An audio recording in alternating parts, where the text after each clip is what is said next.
Bismillahirrahmanirrahim. Assalamualaikum warahmatullahi wabarakatuh. Alhamdulillahi rabbil alamin. Wassalatu wassalamu ala asyrafil anbiya'i wal mursalin Nabiyyina Muhammadin wa ala alihi wa sahbihi ajma'in. Asyhadu an la ilaha illallah wahdahu la syarikalah wa asyhadu anna Muhammadan abduhu wa rasuluh. Qala Allah ta'ala ya ayyuhalladzina amanu taqullaha haqqa tuqatih wala tamutunna illa wa antum muslimun. Baik. Kemarin kita sudah singgung berkenaan definisi Definisi al-dhaif ya. Di mana al-dhaif itu memiliki dua makna, ada makna umum dan ada makna khusus. Adapun makna umum, dhaif adalah hadis semua hadis yang tidak memenuhi kriteria al-maqbul. Satu saja di antara yang tidak terpenuhi, maka itu dianggap sebagai hadis dhaif dalam artian umum. Nah, adapun dalam artian khusus, maka hadis dhaif adalah hadis yang di dalam sanadnya terdapat perawi yang naqisul dhabat. Dhabatnya naqis, yakni dhabatnya kurang. Ya, dhabatnya kurang. Baik. Kemarin kita belum sempat membawakan contoh hadis dhaif. Sebentar. Sudah bisa share screen. Baik. Adapun contoh hadis dhaif dalam makna khusus, kalau makna umum kan akan datang semua ya. Munqati, mu'dhal itu semua dhaif dalam artian umum. Adapun contoh hadis dhaif dalam artian khusus, ini hadis ya riwayat Ibnu Abi Asim rahimahullahu ta'ala, qala dalam kitabnya As-Sunnah, Sunnah Ibn Abi Asim, haddatsana Muhammad bin Muslim bin Warah, qala haddatsana Nu'aim ibn Hammad, qala haddatsana Abdul Wahhab, yani Abdul Wahhab ibn Abdul Majid As-Saqafi, qala haddatsana ba'du masyayikhatuna Hishamun aw ghairuh, ba'du masyayikhatina Hishamun aw ghairuh, an Muhammad bin Sirin an Uqbah bin Ausin an Abdullah bin Amr radhiyallahu anhuma annahu qala Rasulullah sallallahu alaihi wasallam la yu'minu ahadukum hatta yakuna hawahu taba'an lima ji'tu bih. Nah, ini hadis-hadis terakhir dalam Arba'in Nawawi ya.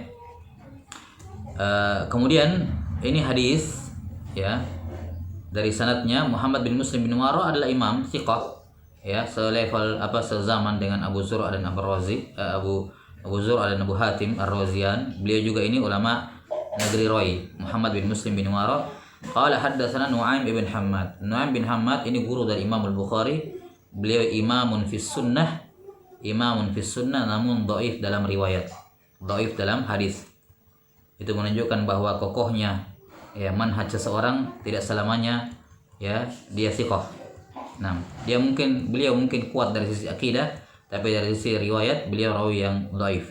Nah, Abdul Wahhab bin Abdul Majid As-Saqafi ini rawi rahimahullah, beliau taghayyar fi akhirih, berubah, rusak hafalannya di akhir umurnya, tapi lam yadurra ikhtilatuh. Namun itu tidak bermasalah dikarenakan di akhir umurnya ketika hafalannya sudah mulai berubah, beliau berhenti meriwayatkan hadis atau berhenti memberikan riwayat kepada orang, sehingga hadis-hadisnya yang dulu terjaga. Ini sudah pernah kita bahas di pembahasan al-ikhtilaf. Kemudian di sini beliau ragu-ragu, Abdul Wahhab ragu-ragu dari sebagian guru beliau, apakah Hisham atau yang lain? Hisham atau yang lain, ragu-ragu. Nah, dan ini insyaallah la yadur.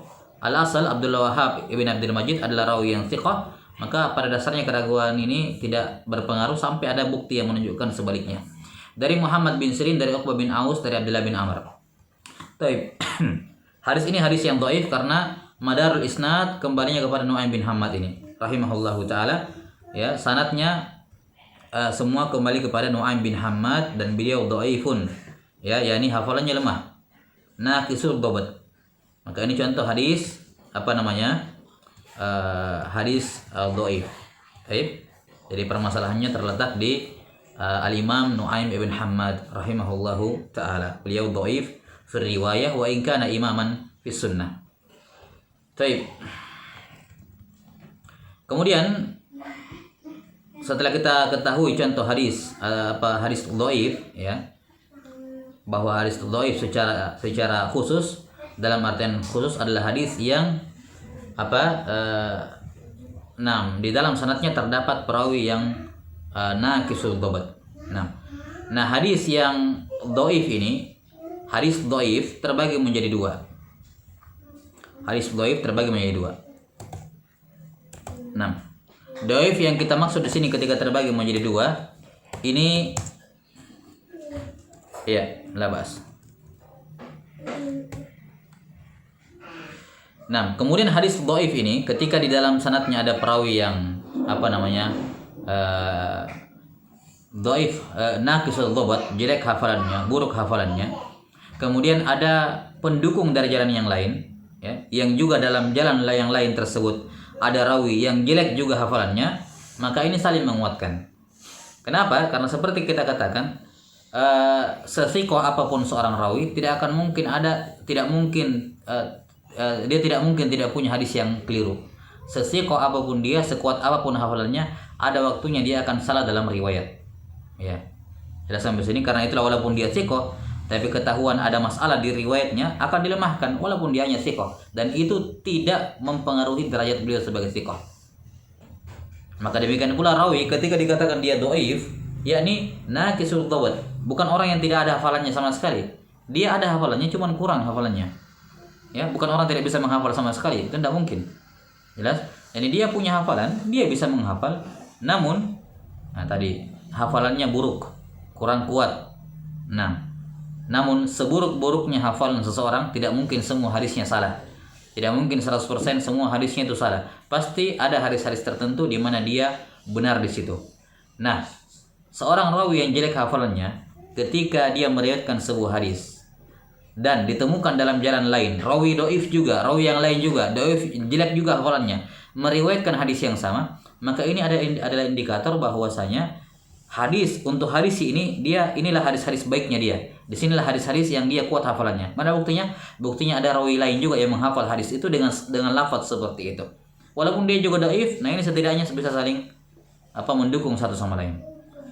Hadis dhaif, rawi yang di dalamnya terdapat rawi yang jelek hafalannya, sayyi'ul hifzi masalan, sayyi'ul hifz, kemudian di jalan lain ketemu dengan rawi yang saduqun yukhti masalan, bagi yang memandang itu dhaif, saduqun yukhti, maka ini bisa naik ke derajat hasan li ghairihi.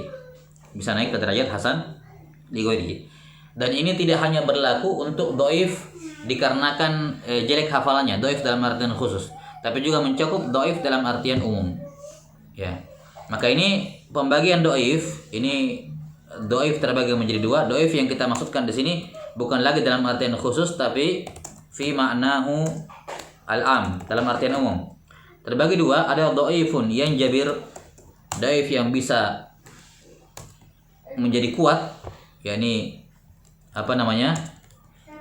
yasluhu lisyawahid wal mutaba'at. Dia syah untuk dijadikan sebagai pendukung, sebagai penguat. Dia bisa mendukung dan bisa menguatkan, dan dia juga bisa menerima dukungan dan bisa menerima penguatan dari hadis yang lain. Dan yang kedua ada dhaif yang la yanjabir, dhaif yang tidak bisa menguat, ya, la yasluhu lisyawahid wala al mutaba'at, ya, wala al mutaba'at. Dia tidak bisa mendukung dan tidak bisa mendukung.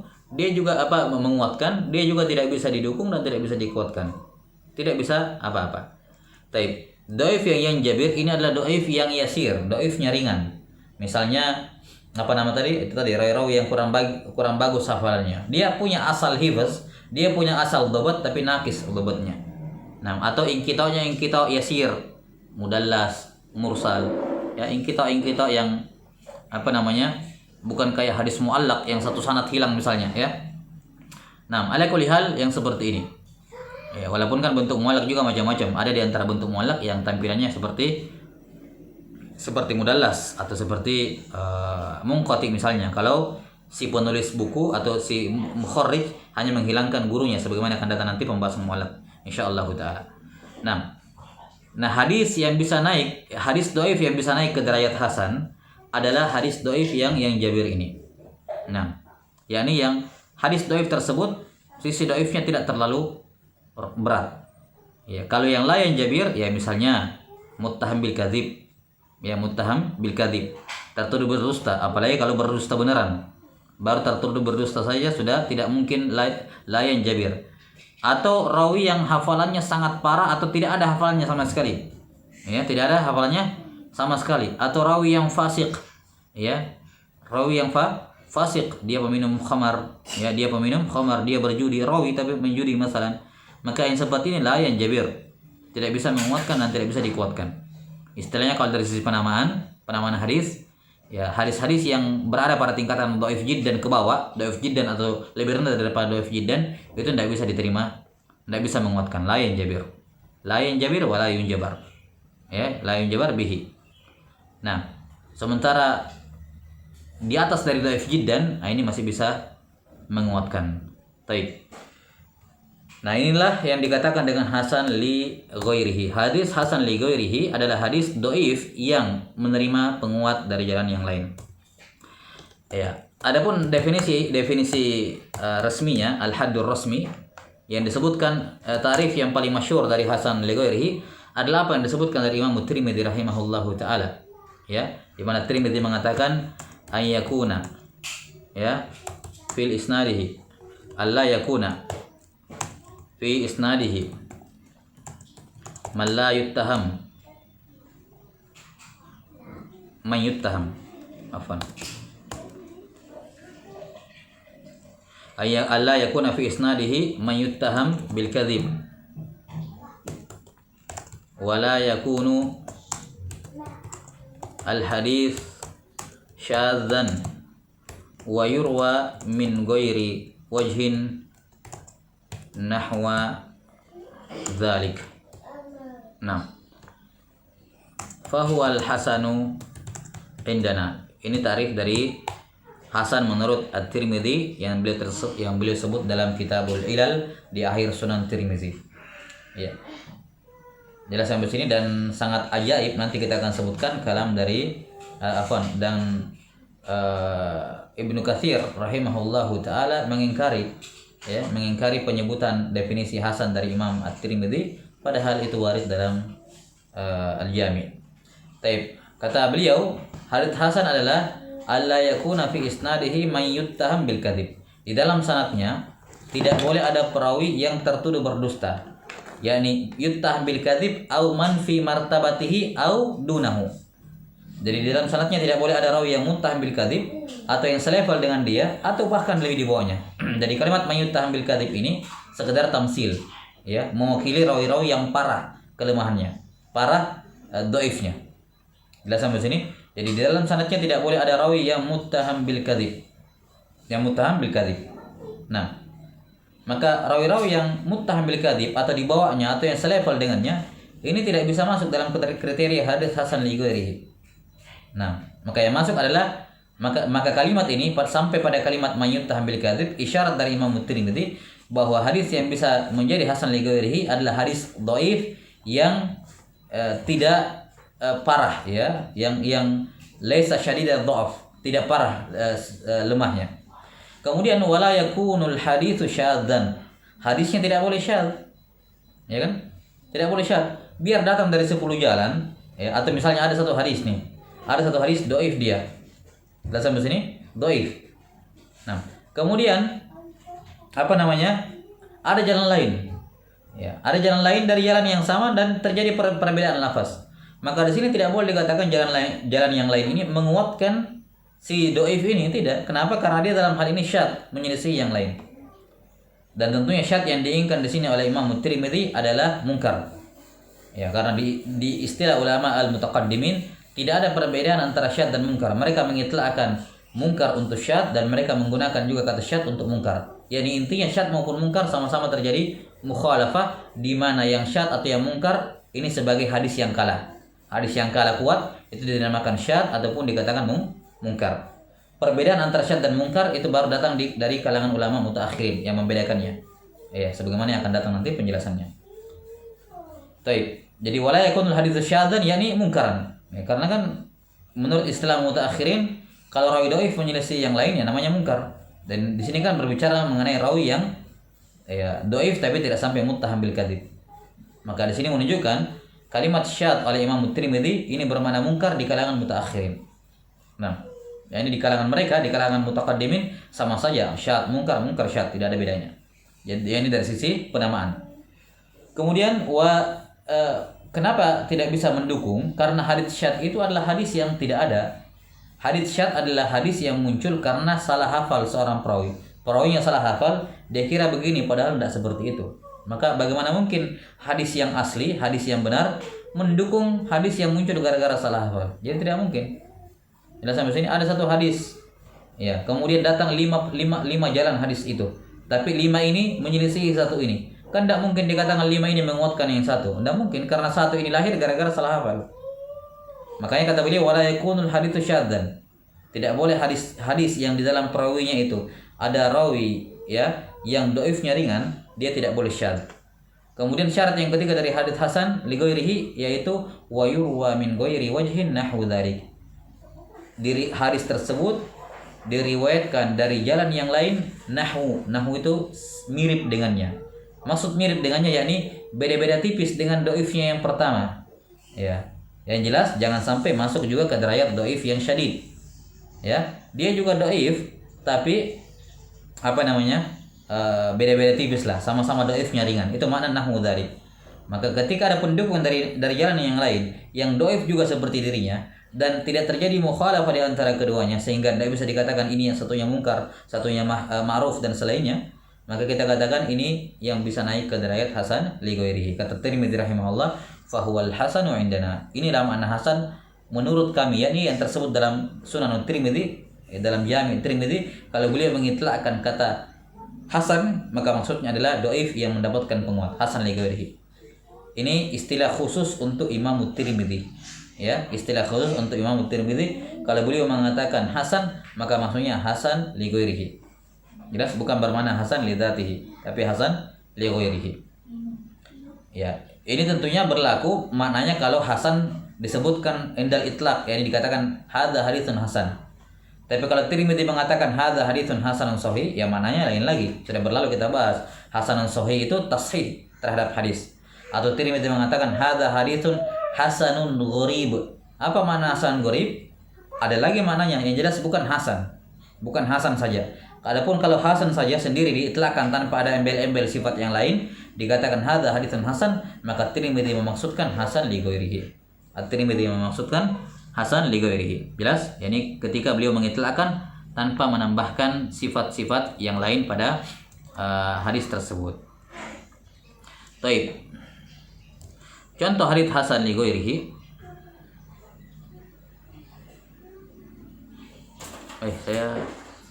Kita nggak ingat tadi ya, nggak share tadi, afwan, nggak pas. Sebentar kita share.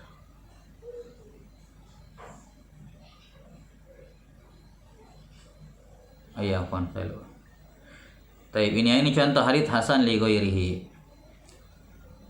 Ini hadis haqqun 'alal muslimin ay yaghtasilu yaumal jumu'ah wal yamassa ahaduhum min tibi ahlihi fa illam yajid fal ma'u lahu tib.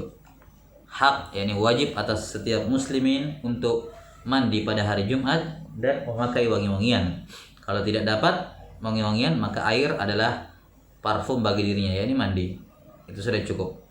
Ini hadits Tirmidzi dari jalan haddatsana Ali bin Hasan Al-Kufi qala haddatsana Abu Yahya Ismail bin Ibrahim At-Taimi an Yazid bin Abi Ziyad an Abdurrahman bin Abi Laila anil Bara bin Azib marfu'an dari Nabi sallallahu alaihi wasallam.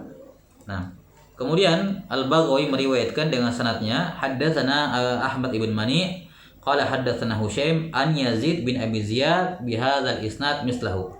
Berarti ketemunya di Yazid bin Abi Ziyad yang di atas. Nah, tempat bertemunya dua sanad itu dinamakan makhrajul hadis atau makhrajul isnad. Ya, makhrajul hadis atau makhrajul isnad. Dalam hal ini ketemunya sanad At-Tirmidzi dengan Al-Baghawi itu ketemunya di Yazid bin Abi Ziyad. Ini. Maka di sini berarti Yazid adalah makhrajul isnad. Di mana meriwayatkan dari Yazid dua orang, Yang pertama Ismail bin Ibrahim dan yang kedua Hushaim. Baik. Kemudian Imam Ahmad juga meriwayatkan hadis ya dengan lafaz yang mirip dengan itu. Ya. Qala haddatsana Abdurrahman an Sufyan an Sa'ad bin Ibrahim an Muhammad bin Abdurrahman bin Sauban an rajulin minal ansar min ashabi Rasulillah sallallahu alaihi wasallam an Nabi sallallahu alaihi wasallam annahu qala haqqun ala muslimin ay yaghtasilu yaumal jumu'ah wa yatasawwaku wa yamassu min tibin in kana li ahli. Baik. Ini mutaba'ah dari hadisnya siapa? Rajulun an rajulin minal ansar min ashabi Nabi sallallahu alaihi wasallam. Jadi sahabatnya mubham. Siapa nama sahabatnya? Enggak ditahu. Tapi yang jelas dia salah seorang sahabat Ansar. Dan ini tidak ada masalah, tidak menjadikan hadis tersebut dhaif. Kenapa?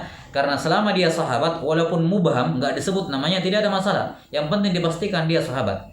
Dan di hadis ini Muhammad bin Abdurrahman bin Sauban sudah mengatakan bahwa yang menceritakan kepada saya adalah salah seorang sahabat Ansar. Maka sahabat kulluhum udul, sahabat semuanya adil, walaupun tidak disebut namanya tidak ada masalah. Itu tidak menjadi sebab. Kemudian dari jalan yang lain Imam Ahmad meriwayatkan haddatsana Waqi' an Sufyan an Sa'ad bin Ibrahim an Muhammad bin Abdurrahman bin Sauban an Syekh min al-Ansar qala Rasulullah sallallahu alaihi wasallam dan seterusnya. Baik. Kita lihat di sini makhrajul hadis riwayat Imam Ahmad itu kembali kepada Muhammad bin Sufyan. Nah, kita lihat sanadnya At-Tirmidzi dulu. At-Tirmidzi Al-Barra bin Azib, Abdurrahman bin Abi Layla, Yazid bin Abi Ziyad Al-Hashimi, Abu Yahya Ibrahim Ismail bin Ibrahim At-Taimi, Hushaim bin Bashir, ya, keduanya meriwayatkan dari Yazid bin Abi Ziyad. Kemudian Ali bin Hasan meriwayatkan dari Ismail bin Ibrahim dan Ahmad bin Mani meriwayatkan dari Hushaim bin Bashir, ya. Hushaim bin Bashir dan At-Tirmidzi meriwayatkan dari keduanya, Ahmad bin Bani dan Ali bin Hasan. Cara memeriksa sanad kalau antum mau menghemat waktu itu dimulai dulu dari makhrajul hadis ke atas. Maka cara memeriksa sanad yang benar itu bukan dari bawah cara periksanya, tapi mulai dari makhrajul isnad. Ini Yazid bin Abi Ziyad dulu diperiksa. Ya. Kalau dia doif di sini, ini kan percuma diperiksa di bawah di sini. Biar di sini saling menguatkan satu sama lain. Kalau di makhrajul hadisnya sudah doif, ya sudah ini hadis doif seterusnya sampai ke atas. Sudah sampai sini, maka untuk menghemat waktu diperiksa dulu makhrajul isnadnya ke atas. Yazid bin Abi Ziyad dari Abdurrahman bin Abi Layla dari Barra bin Azib. Dicek dan ternyata Yazid bin Abi Ziyad doiful hadis. Yani hafalannya naqis. Sudah sampai sini. Nah, kalau di sini misalnya aman, maka baru diperiksa di bawah. Misalnya di sini, oh Ismail doif, tapi nggak ada masalah, dia didukung oleh Hushaim bin Bashir, maka tertutupi kelemahannya. Ali bin Hasan doif, oh didukung oleh Ahmad bin Mani yang thiqah, yang tidak ada masalah. Baik. Jadi intinya riwayat At-Tirmidzi, jalan At-Tirmidzi ini doif. Kalau ada yang menanyakan, kenapa jalurnya At-Tirmidzi doif? Bukan gara-gara Ismail, bukan gara-gara Ali, tapi gara-gara ini Yazid. Beliau yang doif di makhrajul isnad. Baik. Nah, kemudian kita lihat apa namanya syahidnya dari riwayat Imam Ahmad. Imam Ahmad meriwayatkan dari dua orang, Abdurrahman dan Waqi'. Nah, dari Sufyan Ats-Tsauri, dari Sa'ad bin Ibrahim, dari Muhammad bin Abdurrahman bin Sauban, dari Syekh minal Ansar. Dari salah seorang apa? Syekh minal Ansar. Nah,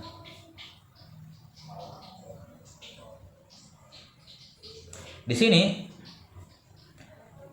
perhatikan perbedaan riwayatnya antara Abdurrahman bin Mahdi dengan Waqi' ibnul Jarrah. Abdurrahman bin Mahdi meriwayatkan dari Sufyan dengan sanad yang sama dari sahabat dari rajulin minal ansor min ashabi Nabi sallallahu alaihi wasallam. Dipertegas, seorang ansor tapi sahabat Nabi sallallahu alaihi wasallam. Ini Abdurrahman bin Mahdi. Sementara Waqi' ibnul Jarrah bahasanya beda. Yakni dari Syekhin minal Ansar. Dia berkata Rasulullah SAW bersabda. Hanya dikatakan dari seorang tua Ansar, dari Rasulullah SAW. Tapi tidak ada penegasan dia sahabat atau bukan. Jelas sampai sini? Dia sahabat atau bukan? Maka di sini terjadi khilaf antara Abdurrahman ibn Mahdi dengan Waqi' ibnul Jarrah dari riwayatnya terhadap Sufyan Ats-Tsauri. Nah, sebagian menyebutkan Syekh rajul minal Ansar min ashabi Nabi sallallahu alaihi wasallam, dan sebagainya menyebutkan Syekh minal Ansar.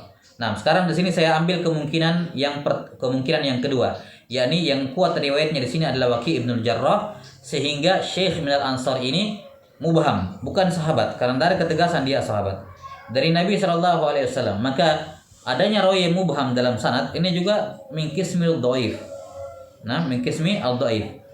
Maka dhaifnya riwayat Imam Ahmad, misalnya kalau kita ambil Syekh minal Ansar yang kuat ya, maka dhaifnya dia bisa mendukung riwayatnya siapa? Yazid bin Abi Ziyad al-Hashimi yang dhaif juga riwayatnya. Maka ini bisa naik ke derajat hasan li ghairihi. Ini hadis Al-Bara secara bersendiri dhaif, hadis Syekh minal Ansar secara bersendiri juga dhaif, ya.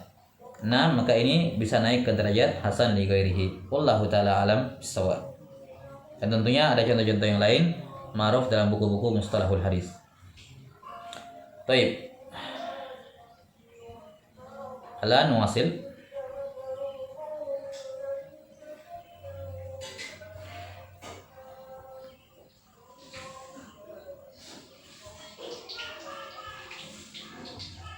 Baik. Ini ya. Definisi hadis hasan li ghairihi dan jenis-jenis dhaif. Ini selesai pembahasan berkenaan dengan hadis hadis taksimul hadis bi'tibar al-qabul war-radd. Jadi kesimpulan taksimul hadis bi'tibar al-qabul war-radd secara umum ada 5. Yang pertama sahih li dzatihi, yang kedua sahih li ghairihi, yang ketiga hasan li dzatihi, yang keempat hasan li ghairihi, dan yang kelima dhaif.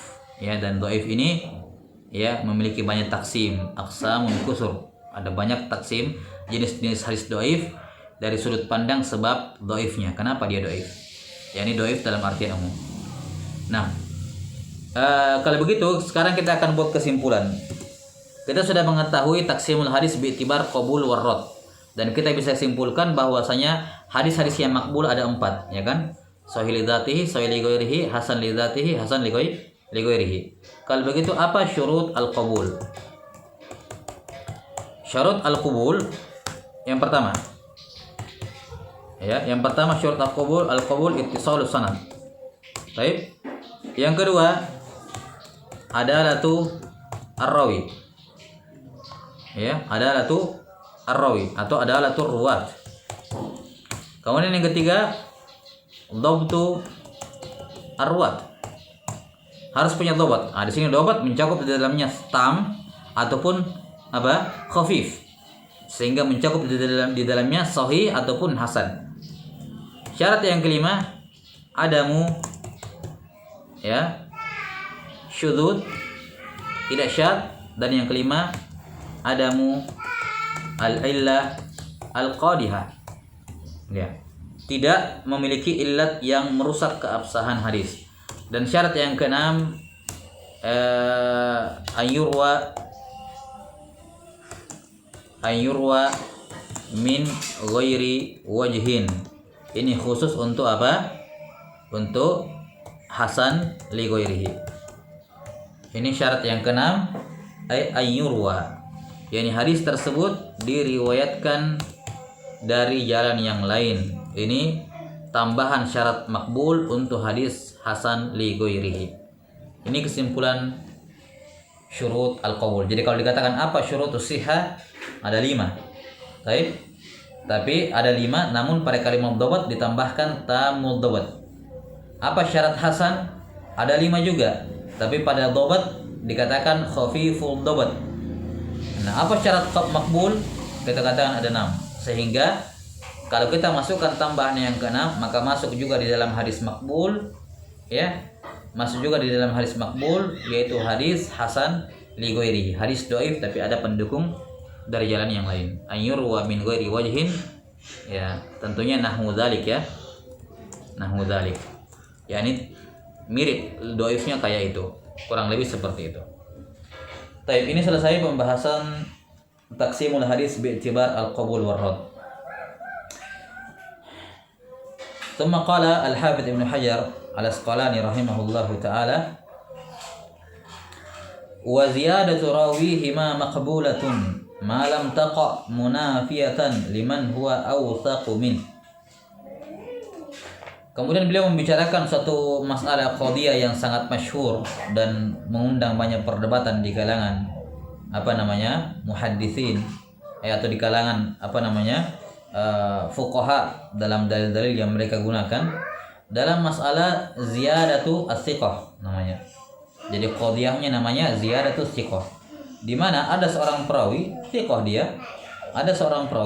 dia, namun dia menambahkan suatu kalimat yang mempengaruhi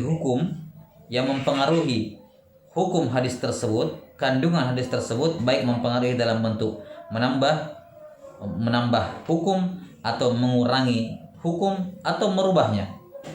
Yang jelas ada tambahan, dan tambahan itu memberikan pengaruh kepada kandungan hadis tersebut yang tidak ditambah, yang mana perawi yang lain yang juga siqah tidak menambah tambahan itu sebagaimana dirinya. Nah, tambahan ini apa hukumnya? Makbul atau mardud? Kata Al-Hafidz Ibnu Hajar rahimahullahu taala, wa ziyadatu rawihi ma maqbulah. Tambahan dari rawi keduanya. Rawi keduanya yang maksud di sini adalah rawi thiqah atau rawi hasan. Rawi thiqah atau rawi hasan. Rawi hima yakni rawi thiqah atau rawi al-hasan, atau rawi sahih ataupun rawi al-hasan. Tambahan dari rawi thiqah atau rawi hasan ini hukumnya kata Ibnu Hajar rahimahullah maqbulah, diterima selama malam taqa munafiyatan liman huwa awthaqu min, selama tidak terjadi munafat, pertentangan dengan yang lebih thiqah dibandingkan dirinya. Baik. Nah, ini termasuk pembahasan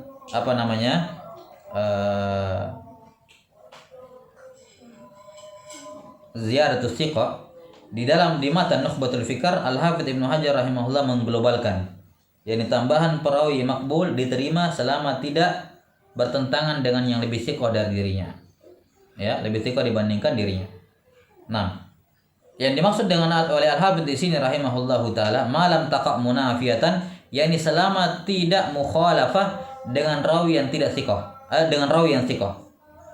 Jadi ketika ada rawi begini, ada rawi saduq atau rawi thiqah, kemudian dia menyelisihi rawi yang lain, apa hukumnya? Kita katakan dilihat. Kalau yang tidak menambah ini lebih kuat dibandingkan dirinya, maka ini berarti dia munafiyah, bertentangan dengan yang lebih thiqah dibandingkan dirinya. Tapi kalau yang tidak menambah ini lebih lemah hafalannya dibandingkan dirinya, dia lebih kuat, maka ini apa? Tidak munafiyah, karena berarti dia menambahkan ilmu yang tidak dimiliki oleh perawi tersebut. Ya, jelas sampai sini? Masalah ada hadis misalnya qala Nabi sallallahu alaihi wasallam ya arba'atun kadza wa kadza, ada 4 begini dan begitu. Ya, misalnya disebutkan ada arba'u khisal, ada 4 sifat yang tercela seperti ini. Kemudian ada seorang perawi yang thiqah dalam hadisnya mengatakan khamsah, 5. Yang mana 4 itu semua tersebut, tapi ditambahkan 1, 5. Ini namanya ziyaratus thiqah, gambar umumnya. Nah, sekarang apakah tambahan 5 ini munafiyah atau tidak? Dikatakan di sini munafiyatan liman huwa awthaqu minhu. Kalau itu menafikan, ya, menafikan riwayat rawi yang lebih thiqah dibandingkan dirinya. Nah, kata Al-Hafidz Ibnu Hajar rahimahullahu taala, yang dimaksud dengan munafiyah di sini yang saling menafikan adalah kalau kita terima tambahan ini, maka kita harus tolak yang tidak menambah. Tapi kalau kita ambil yang tidak menambah, maka kita harus tolak yang menambah. Jadi tidak bisa diterima dua-dua. Itu makna munafiyah, kata beliau. Kata munafiyah. Jelas?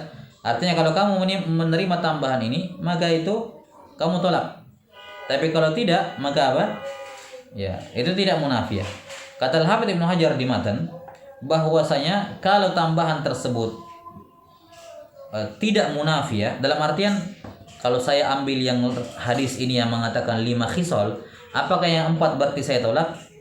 Kan tidak, karena 4 sudah tergabung dalam yang 5. Nah, ini namanya tidak munafiyah.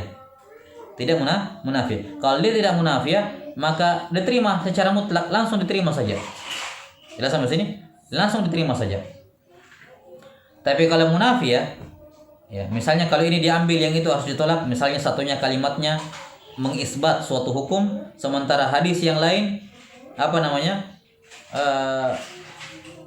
mengisbat hukum yang lain, atau misalnya di hadis ini, di hadis tertentu dinafikan dua perkara masalah. Kemudian di hadis ini dinafikan tiga perkara. Yang mana kalau diambil tiga ini maka yang dua ini ditolak. Itu bertentangan misalnya kandungannya atau beda poin-poin yang dinafikannya.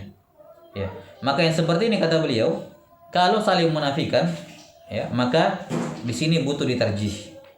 Butuh ditarjih. Kalau saling menafikan maka butuh ditarjih.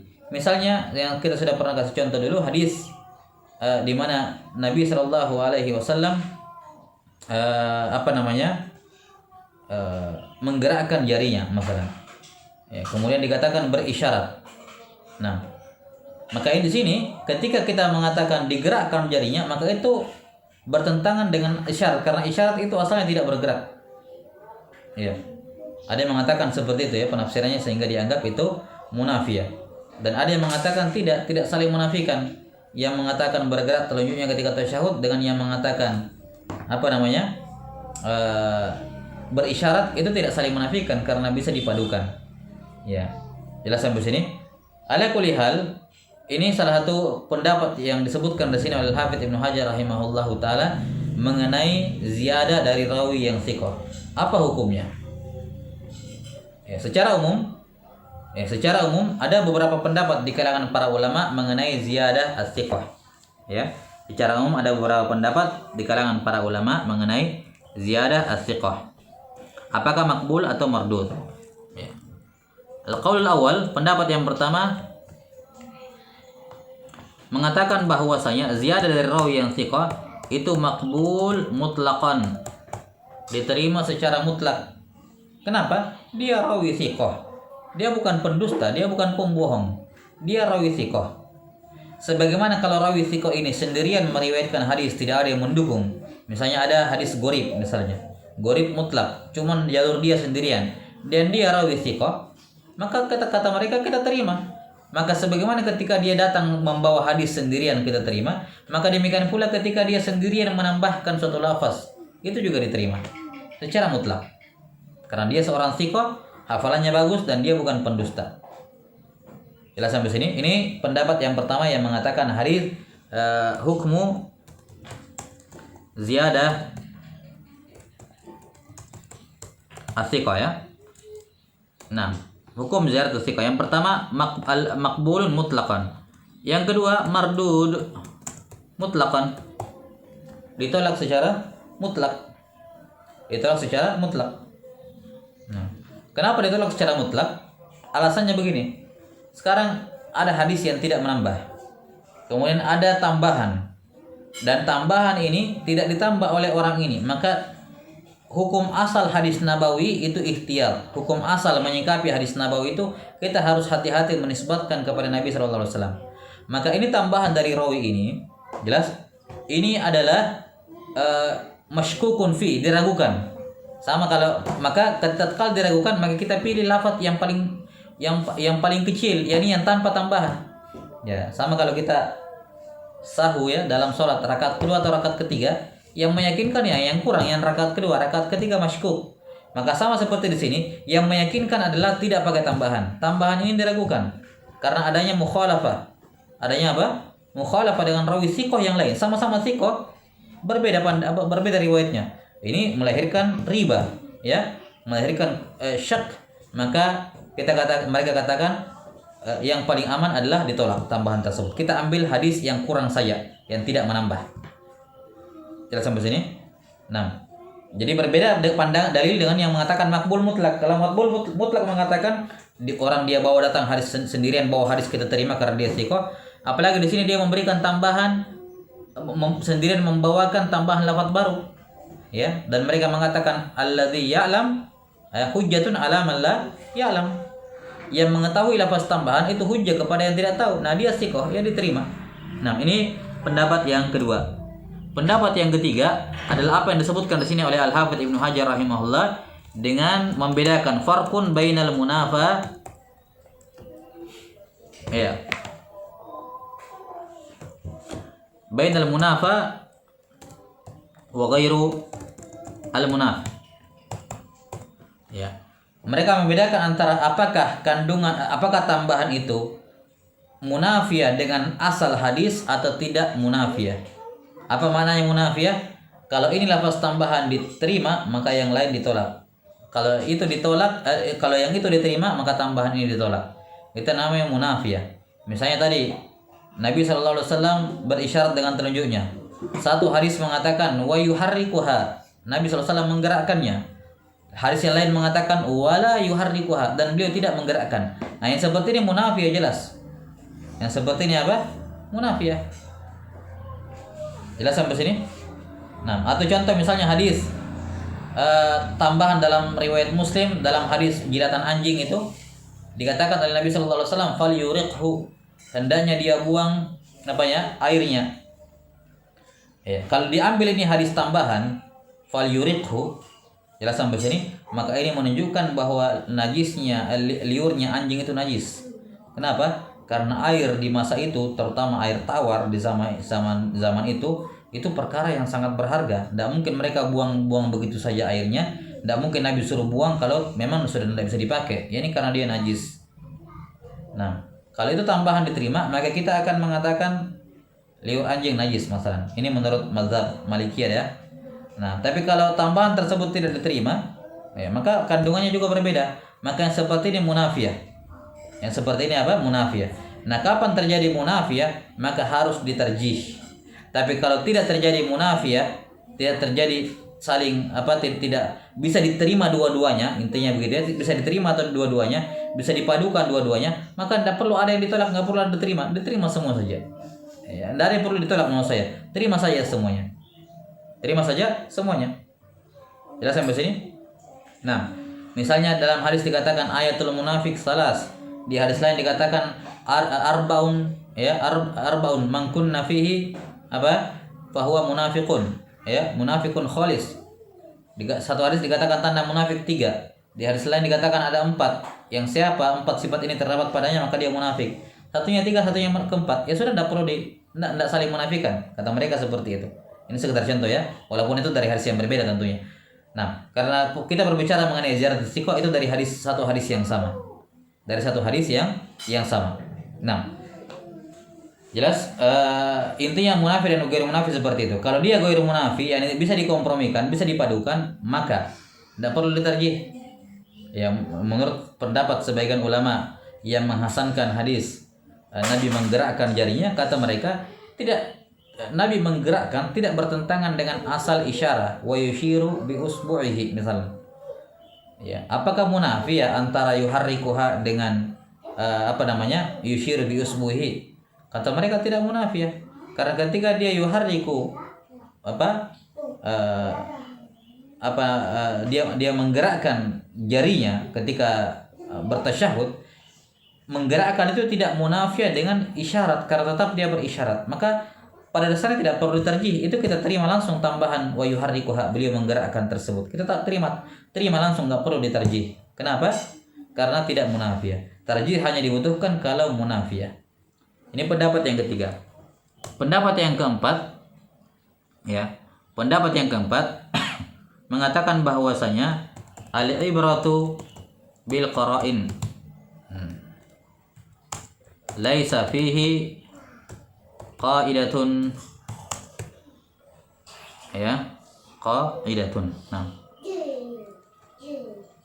muttaridah. Ya. Jadi yang menjadi ibrah adalah qarinah. Setiap hadis punya indikator tersendiri. Ya, di mana dalam pembahasan ziyaratus thiqah tidak ada kaidah yang muttaridah, tidak ada kaidah tetap. Ya.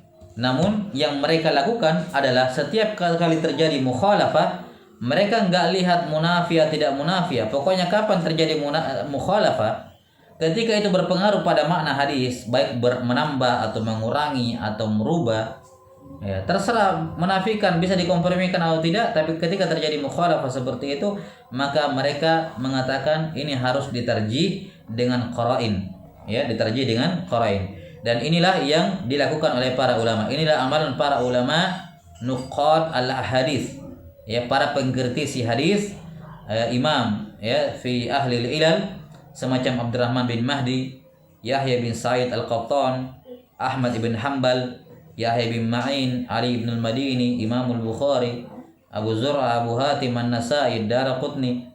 Dikatakan di sini oleh Hafidz Ibnu Hajar rahimahullahu taala, mazhab mereka, langkah mereka menyikapi tambahan tersebut, kata Hafidz Ibnu Hajar, i'tibarut tarjihi fi ma yata'allaqu bi ziyadati wa ghairiha. Jelas? Yakni harus dipertimbangkan, langsung dipertimbangkan menterjih yang berkenaan dengan tambahan tersebut. Apakah yang rajih, yang menambah atau yang tidak menambah. Wala yu'rafu an ahadin minhum itlaqu qabuli ziyadah. Dan tidak diketahui dari mereka ada yang mengitlakkan menerima semua ziyadah as-siqah. Baik, jelas sampai sini ya. Nah, maka ini pendapat yang lebih tepat insyaallah taala adalah pendapat yang keempat, pendapat yang terakhir. Yani ketika terjadi mukhalafah dalam riwayat, ya, tidak perlu diperhatikan dulu ini munafah tidak munafah, bisa dikompromikan atau tidak bisa dikompromikan. Ya, jelas sampai sini? Yang jelas yang mengatakan makbul mutlakan ini mardud. Yang mengatakan mardud mutlakan juga mardud pendapatnya. Yang membedakan antara munafik dengan ghair munafik ini juga kayak kadang terlalu subjektif. Maksudnya dari sudut pandang mana kamu memandang itu munafik sama tidak munafik. Mungkin menurut kamu itu munafik, tapi menurut yang lain dia bisa kompromikan sehingga tidak jadi munafik satu sama lain. Jelas sampai sini? Nah, yakni tinjauan ini hadis yunafil akhar, hadzal hadis yunafil akhar itu kan subjektif, sifatnya nisbi. Bisa jadi bagi kamu menganggap itu munafik ya, sehingga kamu terjih, tapi bisa jadi menurut yang lain mengatakan, "Lah, tidak ada munafik di sini, kita terima saja semuanya." Jadinya tidak tetap. Ya. Tidak ada kaidah yang karena sifatnya subjektif ya seperti itu jadinya. Nah, jelas sampai sini, maka pendapat kedua, pertama, kedua, ketiga ini semua kurang tepat. Pendapat yang paling tepat dalam hal ini adalah menjadikan qarinah sebagai ibrah dalam menterjih. Ya. Yakni kalau kita mau bahasakan simpel, untuk pendapat yang keempat langsung menuju ke tarjih. Langsung menuju ke tarjih. Yang mana yang lebih kuat, yang menambah atau yang tidak menambah. Langsung begitu saja. Enggak perlu dilihat makna, yang tidak perlu, maksudnya munafik atau tidak perlu. Kapan tambahan lafaz tersebut memberikan faidah, walaupun dia tidak bertentangan, tapi memberikan tambahan ilmu baru, memberikan tambahan hukum baru, maka ini harus diterjih. Ya, adapun kalau tambahan-tambahan biasa, tambahan wow, tambahan ini, tambahan itu yang tidak memberikan faedah, perubahan makna atau tambahan makna pada lafaz hadis tersebut, maka ziyaratus thiqah seperti ini yutasammahu fihi. Yani tidak bisa dikatakan ziyaratus thiqah inda istilah, karena mereka mengitlaqkan ziyaratus thiqah dalam istilah ini untuk tadi tambahan-tambahan yang bisa yang kata mereka di sini munafik atau ghair munafik. Adapun yang tidak ada sama sekali pengaruhnya, maka ini tidak masuk dalam pembahasan az-ziyaratus thiqah. Nah, wallahu taala alam bissawab. Jelas sampai sini. Dan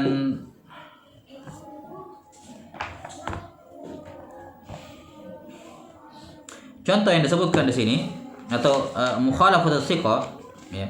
Mukhalafatus thiqah ini sebenarnya dia bukan jenis hadis yang berdiri sendiri ya. Dia adalah penamaan umum. Di mana ya, ziyaratus thiqah adalah penamaan umum untuk semua hadis di mana si perawi thiqah menyelisihi rawi thiqah yang lain, di mana bentuk penyelisihannya dengan menambah lafaz yang mempengaruhi makna hadis tersebut. Itu dinamakan ziyaratus thiqah. Karena itulah ziyaratus thiqah bisa berwujud hadis syadz kalau dia kalah sama yang tidak menambah, dan bisa berwujud hadis ma'ruf kalau dia menang, mengalahkan yang tidak menambah. Hadis mahfuz, menurut istilah mutakhirin ya, mahfuz.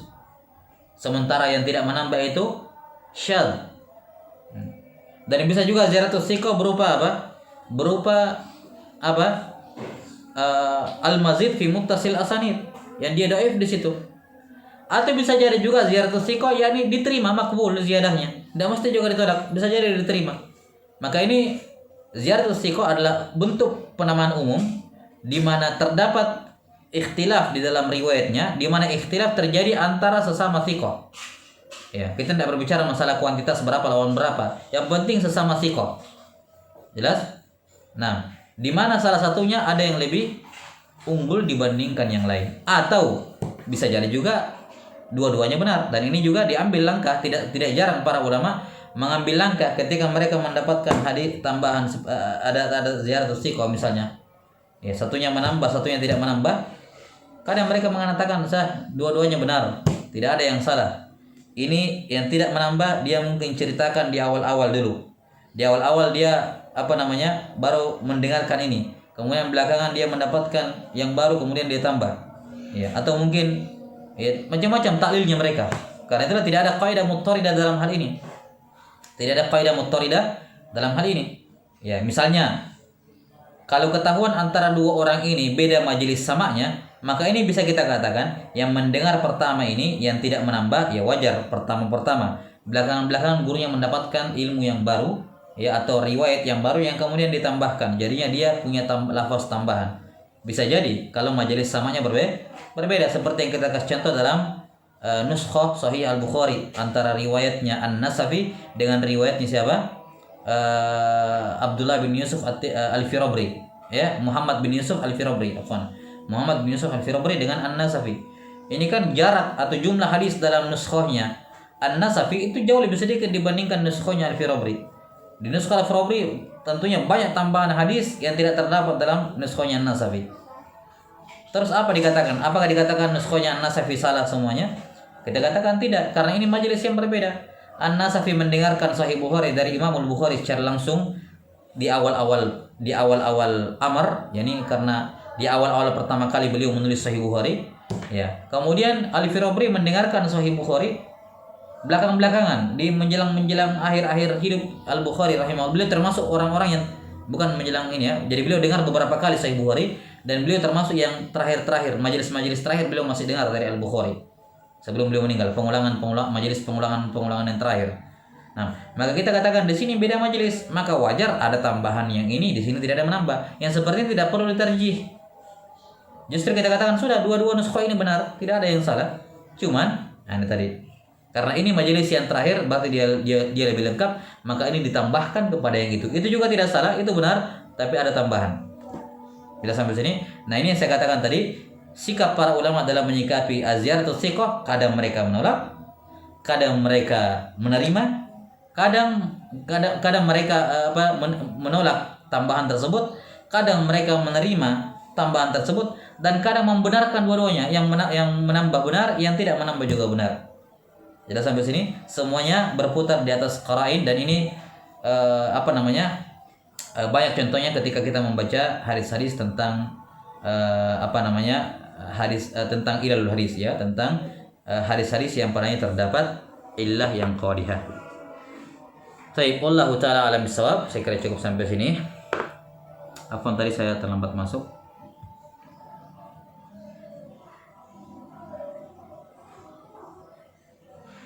Nah, naktafi bihadzal qadar. Nas'alullaha ta'ala yu'allimana mimma yanfa'una wa ayyanfa'ana bima 'allamana, innahu waliyyu dzalika wal qadiru 'alaih. Subhanakallahumma wa bihamdik asyhadu an la ilaha illa anta astaghfiruka wa atubu ilaik. Walhamdulillahirabbil alamin. Assalamualaikum warahmatullahi wabarakatuh.